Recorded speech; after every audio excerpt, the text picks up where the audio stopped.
Hello and welcome back to Breaking Ground on iPropertyRadio with myself, Carol Talon. You can contact us on social media at iPropertyRadio or email hello@iPropertyRadio.com.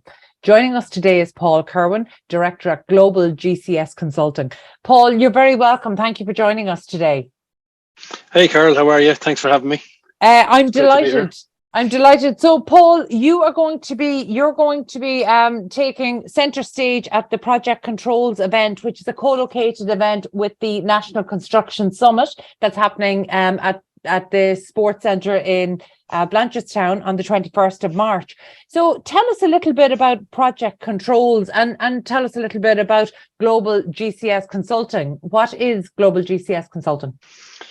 Yeah, so Global GCS Consulting is a company that's set up originally by Shmuel Miller in 2019. Shmuel is based in Israel, and he'd been doing some work in Ireland through his Israeli company. And in 2019, he formalised the company in Ireland, and I came on as a director at that point to kind of run the business for him here in Ireland. We're based in Dublin, and we primarily focus on supporting owners and clients. So whoever ultimately is paying the bill on large capital investment projects, particularly in areas kind of new facilities and infrastructures or upgrades of those. Really what we focus on is two areas of project controls. The first being project cost control.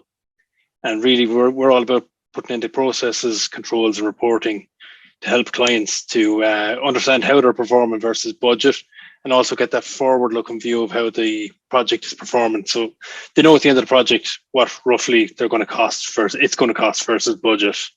And then the second piece of what we do is kind of more in the finance field, and that's what we'd call kind of our project accounting focus function, and that's looking at all the finance and accounting activities that come up in large construction projects.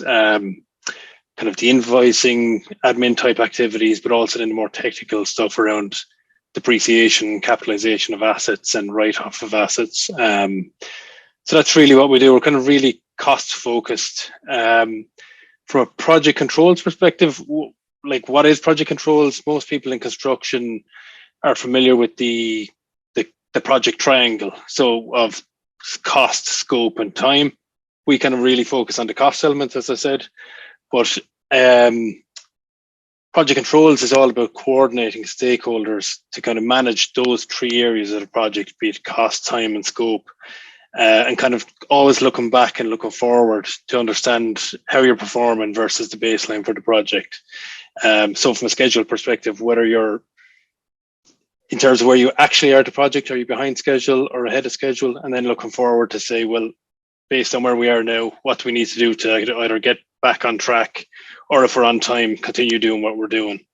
Same with cost, kind of trying to understand where you are today around cost, and then looking forward to make sure that you're going to be hitting your targets to make sure you get the project in on budget, which is always a challenge on large capex projects, complex ones. So very good, Paul. And as I mentioned at the start, you're actually going to be taking centre stage at the Project Controls event. Now, this is part of the National Construction Summit, and I think most people who are immersed in construction would see at its core the business of construction is the business of managing risk and managing people.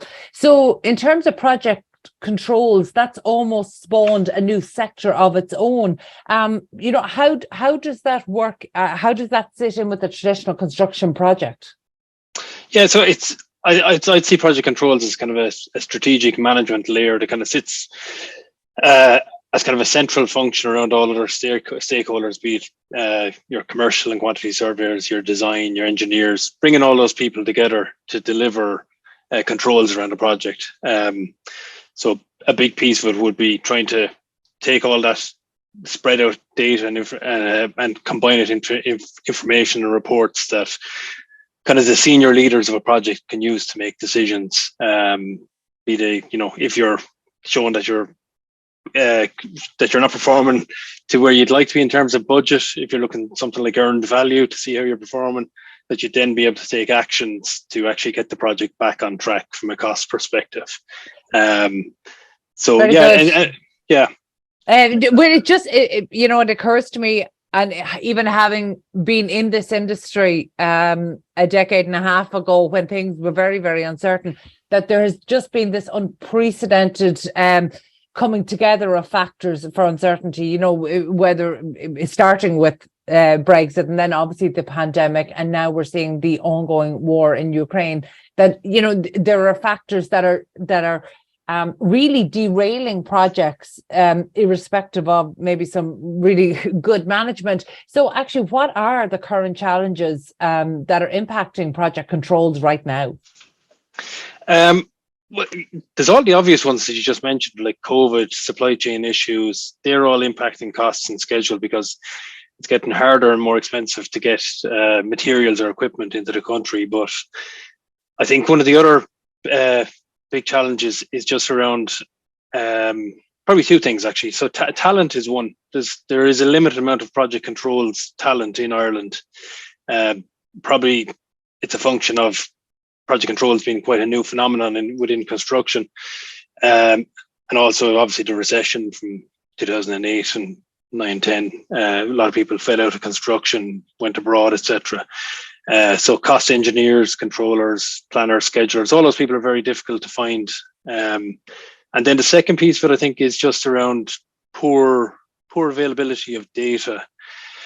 Construction, by its nature, can end up in silos, you know, where different functional areas will work by themselves, whereas the project controls function is trying to bring all those together. And the way I look at it is, if you want really good reporting, you need to clearly define up front what information you need to run the project in an effective way, and then make sure that you've got all the workflows and data from different stakeholders coming together so that you can actually deliver that reporting. And again, it's all about getting clarity of information for senior management teams so that they can actually make decisions to keep projects on time and on budget and deliver to a certain quality.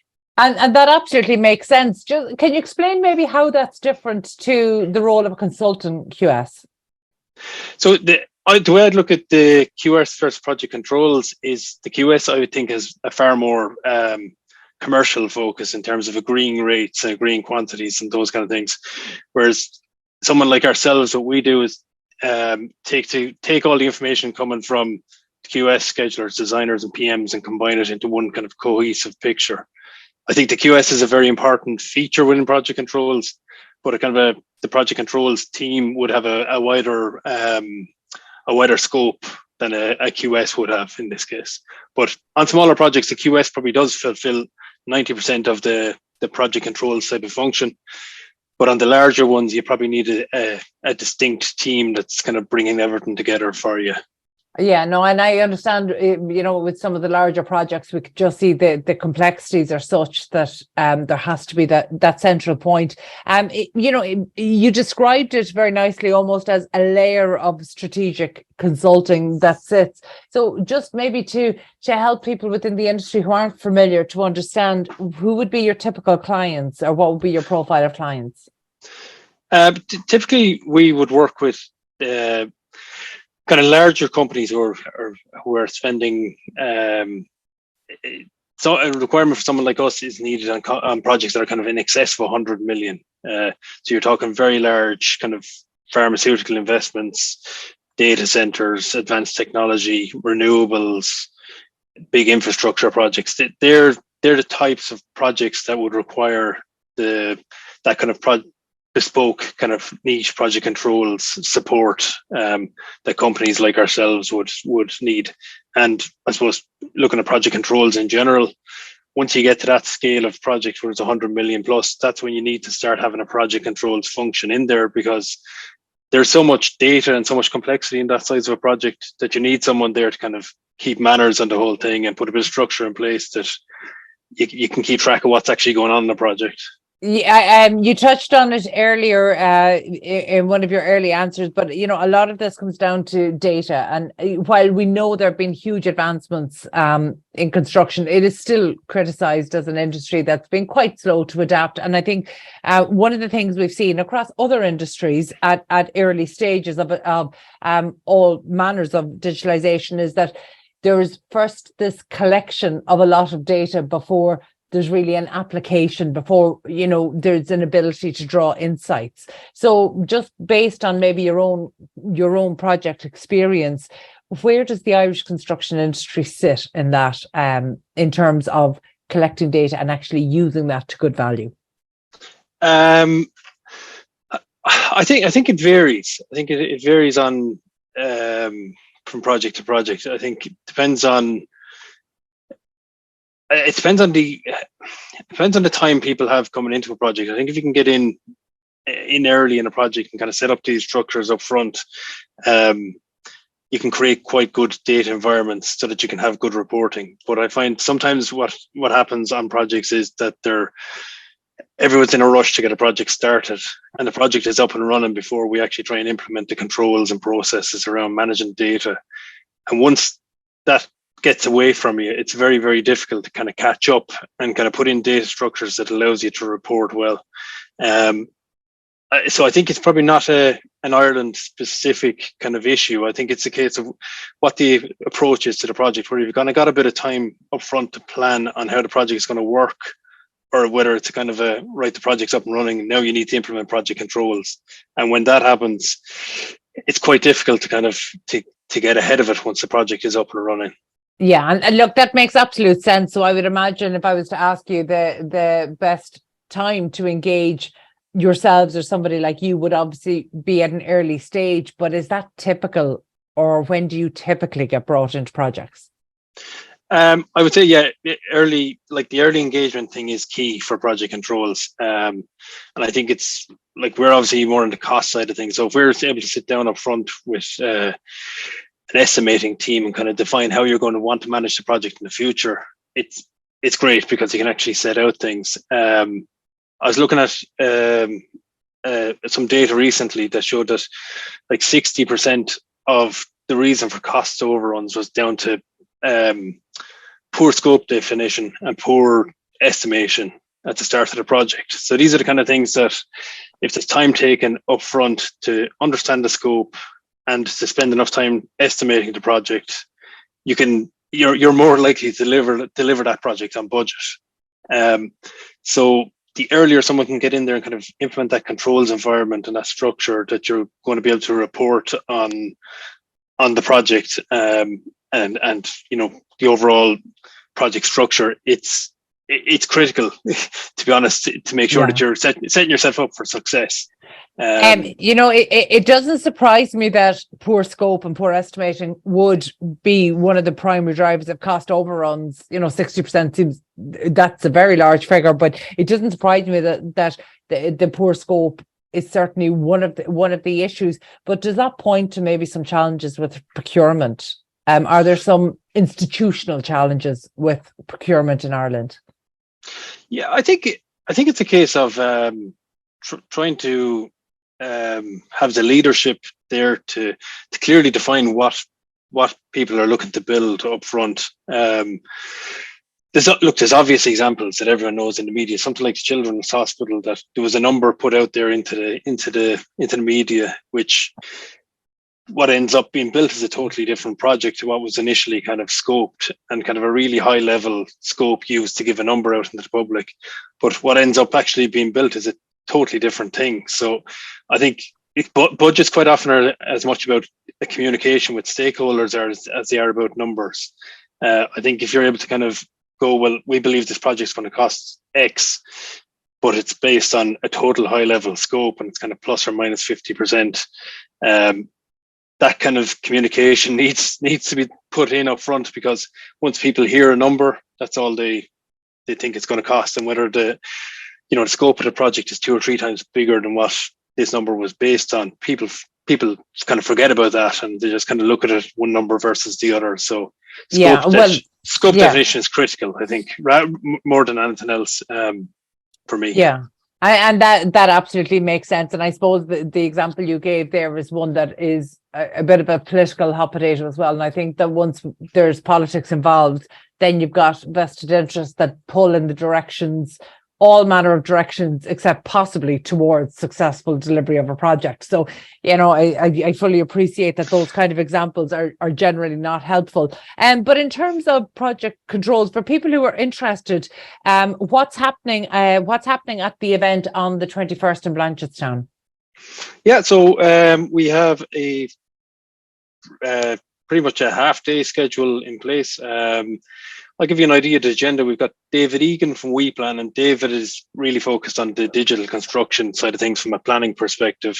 So himself and Omar Habib, who's working with David, are going to come in and give a demonstration. Their talk is building blocks, streamlining digital construction with Lego. So we're going to be building some Lego. That'll be fun. Very good.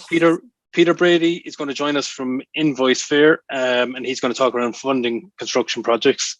Kirwan Brennan, who I believe you'd probably know, is going to be joining us from Live Costs. He's going to talk about tracking costs in 2023. Ross Griffin, actually a lot of stuff we talked about, Ross will touch on, which is that value-driven cost management in the design stage. So kind of getting in there early, and Ross is kind of in the digital QS space. So Ross's talk is going to be really interesting as well. And the last speaker we have then is Andrew Langridge, and he's coming over from the UK. He's with a company called Rapid DCS, and he's going to talk to us about cost and carbon estimating. So they've developed a really interesting piece of software which looks at when putting a cost estimate together, putting a carbon estimate together as well at the same time. So I'm really looking forward to that one as well. I saw those guys in the UK, and it was really good stuff. And we'll wrap it up then with a panel discussion with most of those speakers at the end. You've got a great lineup there. Obviously, we're well familiar with Kieran Brennan and the Live Costs. It's a show that features on iPropertyRadio, and we're very proud of that. And obviously, Ross Griffin is somebody we've interviewed in the past. His digital QS offering is a particularly interesting one. So we know that this is undoubtedly going to be a great day. Just, I suppose, to give people a sense of perspective, like, if there was a key takeaway that you'd like people on the day to really, take away or to take on board, what would that be? I think one of the main things would be, we kind of touched on it, right? Most people think of project controls and think of quantity surveying. It's a far bigger sphere than that. And I think what I've tried to do with the agenda is to bring that out, where most of these guys are really specialist niche project controls companies who can really add value to projects. So yeah, I think really just to get people to understand that there's a whole sphere of project controls companies out there that are doing really great things. So. And I suppose we haven't even touched on the technologies, but I know that you mentioned there that there's going to be some demos on the day, so that's something really interesting to look forward to. And look, I will be in attendance at the National Construction Summit myself on the 21st of March at the Sport Ireland campus in Blanchardstown. So obviously the National Construction Summit is taking place, and Project Controls event is a co-located event. So Paul, thank you so much for joining us today. That was Paul Kirwan, Director at Global GCS Consulting. We will be catching up with Paul at the Project Controls event stage at the National Construction Summit, and we look forward to that. But for now, we need to take a quick break. Stay tuned.